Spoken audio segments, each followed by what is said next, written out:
ನಮಸ್ಕಾರ. ನೀವು ನೋಡ್ತಾ ಇದ್ದೀರಾ ಶ್ರೀ ಮಾರಿಕಾಂಬಾ ಡಿಜಿಟಲ್ ಟಿವಿ. ನಾನು ಸೃಷ್ಟಿ ನಾಯ್ಕ್. ಕಾಲ ಬದಲಾಗುತ್ತಿದೆ, ಜೀವನ ಶೈಲಿ ಬದಲಾಗುತ್ತಿದೆ. ಇದರ ಜೊತೆಗೆ ಕೃಷಿಯಿಂದಲೂ ಜನ ದೂರವಾಗುತ್ತಿದ್ದಾರೆ.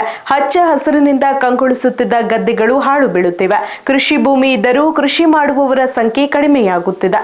ಇಂತಹ ಸಂದರ್ಭದಲ್ಲಿ ಯುವಜನತೆಯನ್ನು ಕೃಷಿಯತ್ತ ಸೆಳೆಯಬೇಕು, ಕೃಷಿಯ ಮಹತ್ವದ ಬಗ್ಗೆ ಜಾಗೃತಿ ಮೂಡಿಸಬೇಕು ಅನ್ನೋ ಉದ್ದೇಶದಿಂದ ಒಂದು ವಿಶಿಷ್ಟ ನಾಟಿ ಹಬ್ಬ ಕಾರ್ಯಕ್ರಮ ಆಯೋಜಿಸಲಾಗಿತ್ತು. ಕೈಯಲ್ಲಿ ಭತ್ತದ ಸಸಿ ಹಿಡಿದು ಕೆಸರು ಗದ್ದೆಗಿಳಿದ ಯುವಕ ಯುವತಿಯರು, ವಿದ್ಯಾರ್ಥಿಗಳು ಹಾಗೂ ಅಧಿಕಾರಿಗಳು ಕೃಷಿಯ ಸಂಭ್ರಮಕ್ಕೆ ಹೊಸ ಮೆರುಗು ನೀಡಿದ್ದಾರೆ. ಉಂಚಳ್ಳಿಯಲ್ಲಿ ವಿಶೇಷ ನಾಟಿ ಹಬ್ಬ. ಸ್ಕಾಡ್ವೇ ಸಂಸ್ಥೆಯಿಂದ ಕೃಷಿ ಜಾಗೃತಿ ಕಾರ್ಯಕ್ರಮ.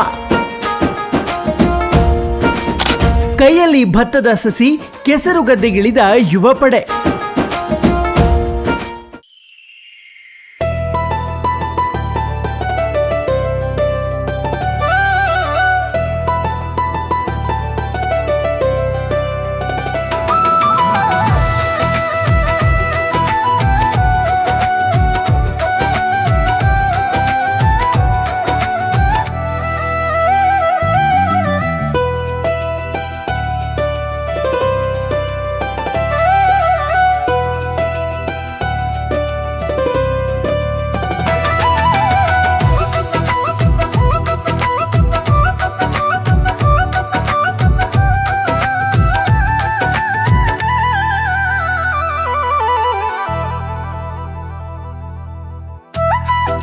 ಒಂದು ಕಾಲದಲ್ಲಿ ಹಚ್ಚ ಹಸಿರಿನಿಂದ ನಳನಳಿಸ್ತಾ ಇದ್ದ ಗದ್ದೆಗಳು, ಎಲ್ಲಿ ನೋಡಿದ್ರೂ ಭತ್ತದ ಪೈರು. ರೈತನ ಬದುಕಿನ ಜೊತೆ ಬೆಸೆದುಕೊಂಡಿದ್ದ ಕೃಷಿ. ಆದರೆ ಕಾಲ ಕಳೆದಂತೆ ಕೃಷಿ ಚಟುವಟಿಕೆಗಳಿಂದ ಜನ ನಿಧಾನವಾಗಿ ದೂರವಾಗ್ತಿದ್ದಾರೆ. ಭೂಮಿ ಇದ್ದರೂ ಕೃಷಿ ಮಾಡೋ ಮನಸ್ಸು ಕಡಿಮೆ ಆಗ್ತಾ ಇದೆ. ಇಂತಹ ಸಂದರ್ಭದಲ್ಲಿ ಕೃಷಿಯ ನೈಜ ಅನುಭವವನ್ನ ಯುವ ಜನತೆಗೆ ಪರಿಚಯಿಸಬೇಕು ಅನ್ನೋ ಉದ್ದೇಶದಿಂದ ಶಿರಸಿ ತಾಲೂಕಿನ ಉಂಚಳ್ಳಿ ಸಮೀಪದ ತುಡುವಿಮನೆ ಸರಸ್ವತಿ ಫಾರಂನಲ್ಲಿ ವಿಶೇಷ ನಾಟಿ ಹಬ್ಬವನ್ನ ಆಯೋಜಿಸಲಾಗಿತ್ತು. ಸ್ಕಾಡ್ವೇ ಸಂಸ್ಥೆಯಿಂದ ನಡೆದ ಈ ಕಾರ್ಯಕ್ರಮದಲ್ಲಿ ಯುವಕರು, ಕೃಷಿ ವಿದ್ಯಾರ್ಥಿಗಳು ಹಾಗೂ ಅಧಿಕಾರಿಗಳು ಗದ್ದೆಗಿಳಿದು ನಾಟಿ ಮಾಡಿದ್ರು. ಹಸುಗಳಿಗೆ ಗೋಗ್ರಾಸ ನೀಡಿ ನೇಗಿಲು ಪೂಜೆಯೊಂದಿಗೆ ಕಾರ್ಯಕ್ರಮಕ್ಕೆ ಚಾಲನೆ ನೀಡಲಾಯಿತು.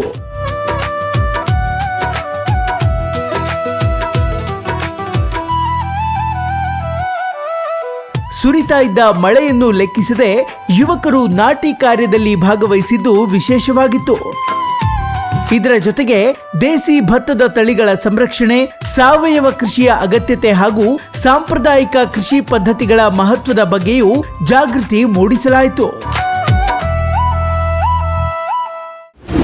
ನಾಟಿ ಹಬ್ಬದ ಮೂಲಕ ಕೃಷಿ ಸಂಭ್ರಮ. ಕೃಷಿ ಸಂಸ್ಕೃತಿ ಉಳಿಸುವ ಸಂದೇಶ.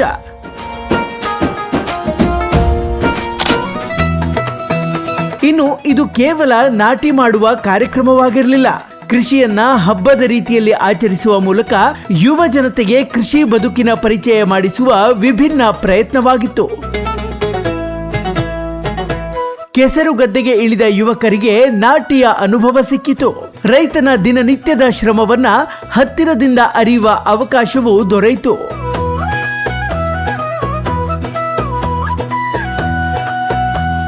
ಕೃಷಿಯ ಬಗ್ಗೆ ಪುಸ್ತಕಗಳಲ್ಲಿ ಕಲಿಯುವುದರ ಜೊತೆಗೆ ಅದನ್ನ ನೇರವಾಗಿ ಅನುಭವಿಸುವ ಅವಕಾಶ ಈ ಕಾರ್ಯಕ್ರಮದ ಮೂಲಕ ಸಿಕ್ಕಿತ್ತು.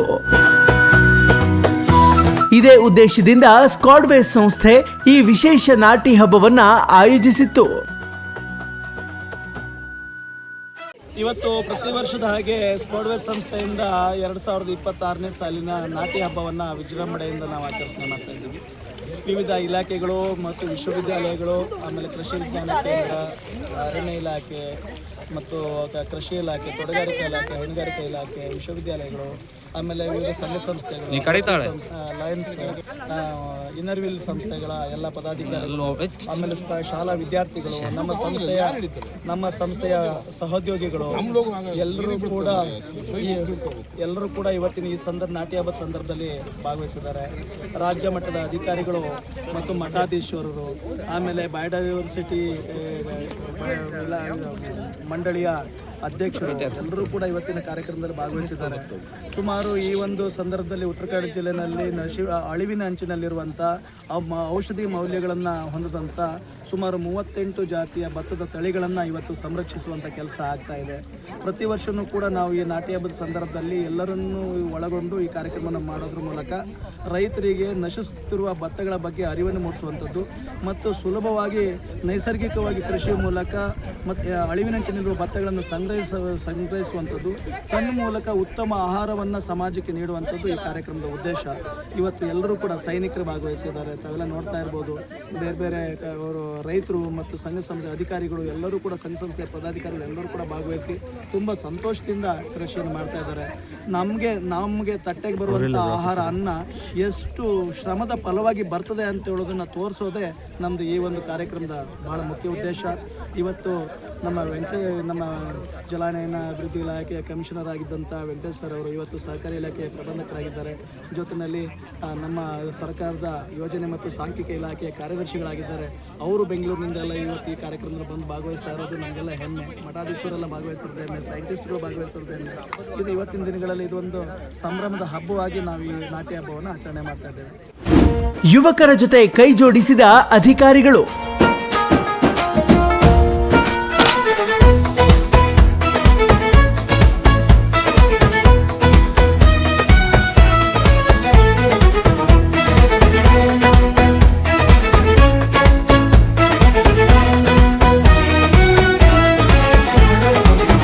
ಇನ್ನು ಈ ನಾಟಿ ಹಬ್ಬಕ್ಕೆ ಮತ್ತೊಂದು ವಿಶೇಷತೆಯೂ ಇತ್ತು. ಸ್ಕ್ವಾಡ್ವೇಸ್ ಸಂಸ್ಥೆಯ ಸಿಬ್ಬಂದಿಗಳ ಜೊತೆಗೆ ಕೃಷಿ ಇಲಾಖೆ ಸೇರಿದಂತೆ ವಿವಿಧ ಇಲಾಖೆಗಳ ಅಧಿಕಾರಿಗಳು ಗದ್ದೆಗಿಳಿದಿದ್ರು. ಕೈಯಲ್ಲಿ ಭತ್ತದ ಸಸಿ ಹಿಡಿದು ಕೆಸರು ಗದ್ದೆಗೆ ಇಳಿದ ಅಧಿಕಾರಿಗಳು ರೈತರ ಜೊತೆ ಸೇರಿ ನಾಟಿ ಮಾಡಿದ್ರು. ಕಾರ್ಯಕ್ರಮದಲ್ಲಿ ಭಾಗವಹಿಸಿದ್ದ ಪ್ರತಿಯೊಬ್ಬರು ಕೃಷಿ ಚಟುವಟಿಕೆಗಳಲ್ಲಿ ತೊಡಗಿಸಿಕೊಂಡಿದ್ದು ನಾಟಿ ಹಬ್ಬಕ್ಕೆ ಮತ್ತಷ್ಟು ಕಳೆ ತಂದಿತ್ತು.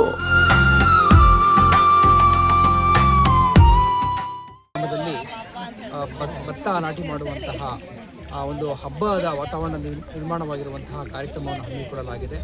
ನಾನು ಬೆಂಗಳೂರಿನಿಂದ ಬಂದು ಈ ಕಾರ್ಯಕ್ರಮದಲ್ಲಿ ಬಹಳ ಸಂತೋಷದಿಂದ ಪಾಲ್ಗೊಂಡಿದ್ದೇನೆ. ಇದೊಂದು ಬಹಳ ಅರ್ಥಪೂರ್ಣವಾದಂತಹ ಮತ್ತು ಪ್ರಸ್ತುತ ಜಗತ್ತಿಗೆ ತುಂಬ ಅವಶ್ಯಕತೆ ಇರುವಂತಹ ಕಾರ್ಯಕ್ರಮ ಏಕೆಂದರೆ ಆಹಾರವೇ ಆರೋಗ್ಯ. ಒಬ್ಬ ಮನುಷ್ಯ ಪರಿಪೂರ್ಣವಾದಂತಹ ಆರೋಗ್ಯವಾದಂತಹ ಬದುಕನ್ನು ನಿಭಾಯಿಸಬೇಕಾದ್ರೆ ಗುಣಮಟ್ಟದ ಆಹಾರವನ್ನು ಅವರು ಸೇವನೆ ಮಾಡಬೇಕಾಗಿರುತ್ತೆ. ಅದರಲ್ಲೂ ಕೂಡ ಈಗ ಹೆಚ್ಚು ಕೆಮಿಕಲ್ಗಳನ್ನು, ರಾಸಾಯನಿಕ ವಸ್ತುಗಳನ್ನು, ಕ್ರಿಮಿನಾಶಕಗಳನ್ನು ಉಪಯೋಗಿಸ್ಕೊಂಡು ಆಹಾರ ತಯಾರಾಗ್ತಾ ಇದೆ. ಆ ನಿಟ್ಟಿನಲ್ಲಿ ನಾವು ನೋಡೋದಾದರೆ ಸ್ಥಳೀಯ ತಳಿಗಳನ್ನು ಸಂರಕ್ಷಣೆ ಮಾಡಬೇಕು. ಪ್ರತಿ ತಳಿನಲ್ಲೂ ಕೂಡ ಒಂದು ರೋಗ ನಿರೋಧಕ ಶಕ್ತಿ ಇರುತ್ತೆ ಮತ್ತು ವಿಶೇಷ ಗುಣಗಳಿರ್ತವೆ ಮತ್ತು ನಮ್ಮ ಇಮ್ಯುನಿಟಿಯನ್ನು ಬಲವರ್ಧನೆ ಮಾಡುವಂತಹ ಅಗಾಧವಾದಂತಹ ಶಕ್ತಿ ಈ ಸ್ಥಳೀಯ ತಳಿಗಳಲ್ಲಿರುತ್ತೆ. ಸೊ ಆ ಸ್ಥಳೀಯ ತಳಿಗಳನ್ನು ಸಂರಕ್ಷಣೆ ಮಾಡುವುದರೊಂದಿಗೆ ಇಂದಿನ ಯುವಕರಲ್ಲಿ ಕೃಷಿಯ ಬಗ್ಗೆ, ಪರಂಪರಾಗತ ಕೃಷಿ ಪದ್ಧತಿಯ ಬಗ್ಗೆ ಒಂದು ಹೆಚ್ಚು ಪರಿಚಯ ಮಾಡಿಕೊಡೋದ್ರ ಜೊತೆಗೆ ಜಾಗೃತಿ ಮೂಡಿಸುವಂತಹ ಕೆಲಸ ಇದಾಗ್ತಾ ಇದೆ. ಅದರಲ್ಲೂ ಕೂಡ ಈ ಆರ್ಟಿಫಿಷಿಯಲ್ ಇಂಟೆಲಿಜೆನ್ಸು, ಮಿಷಿನ್ ಲರ್ನಿಂಗ್ ಬಗ್ಗೆ ನಾವೆಲ್ಲರೂ ಚಿಂತೆ ಮಾಡ್ತಾ ಇದ್ದೀವಿ. ಆದರೆ ಪ್ರಸ್ತುತ ಜಗತ್ತಿಗೆ ಆ ತಂತ್ರಜ್ಞಾನದ ಜೊತೆಗೆ ಉತ್ತಮ ಕೃಷಿ ಪದ್ಧತಿಯೂ ಕೂಡ ತುಂಬ ಅವಶ್ಯಕತೆ ಇದೆ. ಹಿಂದಿನ ಕಾಲದಲ್ಲಿ ನಮ್ಮ ಪೂರ್ವಜರು 100 ವರ್ಷ ಕಾಲ ಬದುಕಿ ಬಾಳ್ತಾ ಇದ್ರು. ಆದರೆ ಈಗ 25-30 ವರ್ಷದಲ್ಲೇ ಹೃದಯಾಘಾತವನ್ನು ನಾವು ನೋಡ್ತಾ ಇದ್ದೇವೆ.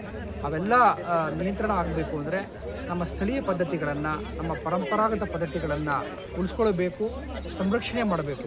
ಯಾಕೆಂದರೆ ಕೃಷಿಯೇ ನಮ್ಮ ಬದುಕು, ಕೃಷಿಯಿಂದನೇ ನಮ್ಮ ನಾಗರಿಕತೆ, ಕೃಷಿಯೇ ನಮ್ಮ ಜೀವನದೊಂದಿಗೆ ಅವಿನಾಭಾವ ಸಂಬಂಧ ಇರುವಂತಹ ಒಂದು ಏಕೈಕ ಪುರಾತನ ಪದ್ಧತಿ ಅಂತಲೇ ಹೇಳ್ಬೋದಾಗಿರುತ್ತೆ. ಅದರಲ್ಲೂ 140 ಕೋಟಿಗೂ ಹೆಚ್ಚು ಜನಸಂಖ್ಯೆ ಇರುವಂತಹ ಭಾರತ ದೇಶಕ್ಕೆ ಕೃಷಿ ಬೆನ್ನೆಲುಬು ಆಗಿದೆ. ಇಂತಹ ಅತ್ಯುತ್ತಮ ಪದ್ಧತಿಯನ್ನು ನಾವೆಲ್ಲರೂ ಕೂಡ, ಯುವಕರೆಲ್ಲರಿಗೂ ಕೂಡ ಜಾಗೃತಿಯನ್ನು ಮೂಡಿಸೋಣ. ಒಂದು ಒಳ್ಳೆಯ ವಾತಾವರಣವನ್ನು, ಒಂದು ಒಳ್ಳೆಯ ಎಕೋಸಿಸ್ಟಮನ್ನು ನಿರ್ಮಾಣ ಮಾಡೋಣ ಅಂತ ಹೇಳ್ತಾ ಇದ್ದೇನೆ. ಈ ಕಾರ್ಯಕ್ರಮದಲ್ಲಿ ಈ ದಿವಸ ಭತ್ತ ನಾಟಿ ಮಾಡುವುದರ ಮುಖಾಂತರ ಪಾಲ್ಗೊಂಡಿದ್ದಕ್ಕೆ ನನಗೆ ಅತೀವ ಸಂತೋಷ ಆಗ್ತಾ ಇದೆ.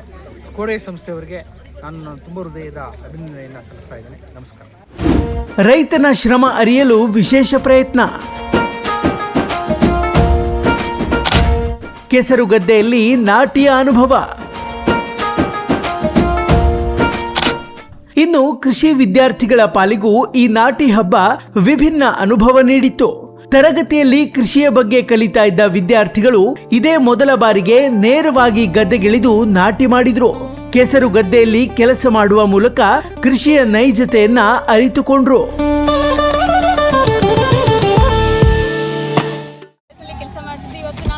ಹಬ್ಬವನ್ನು ಆಚರಿಸ್ತಾ ಇದ್ದೇವೆ. ನಾಟಿ ಅನ್ನೋದು ಇದು ನಾನು ಹಾರ್ಟಿಕಲ್ಚರ್ ಸ್ಟೂಡೆಂಟ್ಸ್ ಆದರೂ ನಾನು ಫಸ್ಟ್ ಟೈಮ್ ಗದ್ದೆಗಿಳಿದಿದ್ದು ನಾಟಿ ಮಾಡ್ತಿರೋದು ನಂಗೆ ಇವತ್ತೇ ಗೊತ್ತಾಗಿದ್ದು. ಹಂಗಾಗಿ ನಾನು ಇನ್ನೂ ಗದ್ದೆ ಬಿಟ್ಟು ಹೋಗೇ ಇಲ್ಲ. ನನಗೆ ಇನ್ನೂ ಇಲ್ಲೇ ಮಾಡಬೇಕು, ಇನ್ನೂ ಸ್ವಲ್ಪ ನೆಡಬೇಕು ಅಂತ ಹೆಚ್ಚು ಈ ಥರ ನಂತರ ಸುಮಾರು ಸ್ಟೂಡೆಂಟ್ಸ್ ಇಲ್ಲಿ ಬಂದಿದ್ದಾರೆ. ಈ ಸುಮಾರು ನಮ್ಮ ಸ್ಟಾಫ್ಸ್ ಇಲ್ಲಿದ್ದಾರೆ, ನಮ್ಮ ಫ್ಯಾಕಲ್ಟಿ ಇಲ್ಲಿದೆ, ನಮ್ಮ ಮ್ಯಾನೇಜ್ಮೆಂಟ್ ಇಲ್ಲಿದೆ.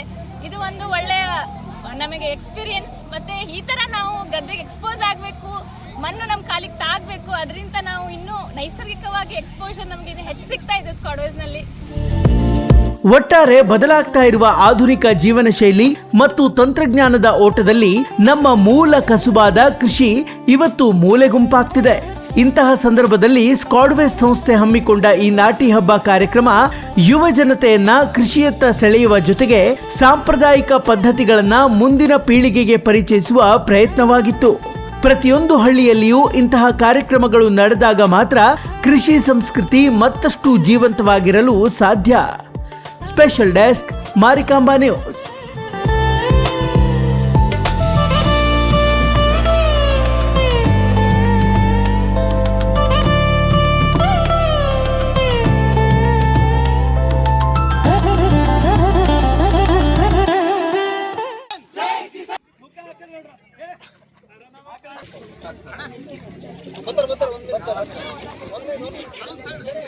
जय जवान बोलो भारत माता की जय।